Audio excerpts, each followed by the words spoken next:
Lusaka en Zambie. Des médecins israéliens viennent en aide au pays. Cette délégation de l'hôpital Sheba de Ramat Gan dans la banlieue de Tel Aviv s'est déplacée dans la capitale zambienne. Objectif, diagnostiquer et traiter les victimes du choléra. Hier, elle a reçu un traitement pour soigner le choléra et ce matin, elle a commencé à se plaindre de douleurs au ventre. On suspectait qu'elle souffrait d'hypocalémie et après résultat du laboratoire, c'était bien le cas.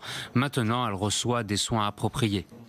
Spécialistes des maladies tropicales, épidémiologistes, infirmiers, techniciens de laboratoire et ingénieurs israéliens ont fait le déplacement. Et ont constaté que les eaux d'un des quartiers de la capitale étaient contaminées, en raison de leur proximité avec un sol imprégné d'eau usée. Les autorités zambiennes ont tout essayé afin d'arrêter la propagation de la maladie. En vain.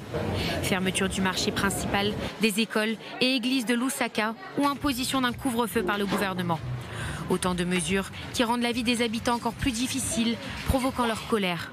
Israël est le premier pays à envoyer des équipes médicales à Lusaka, capitale de la Zambie. Plus grande ville du pays, mais aussi ville la plus touchée par la maladie. Une épidémie mortelle qui a contaminé plus de 2500 personnes et fait 70 morts depuis octobre dernier.